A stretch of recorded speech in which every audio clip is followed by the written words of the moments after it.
Hello everyone, welcome to BASTYLLA. In this first episode of Preserved Lemon, I will show you a simple and great preservation technique.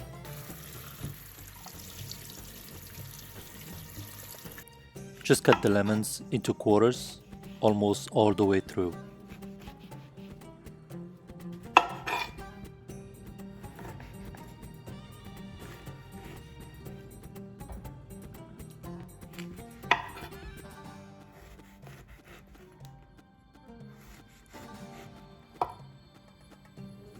Open the lemon like a flower, then stuff it with flaky salt and place it in a jar. Repeat the process. Try to fill out the jar as much as possible.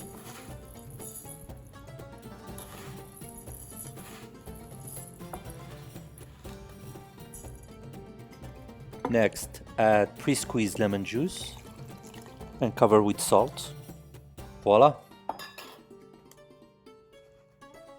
To get the full recipe, go to my website, BASTYLLA.com.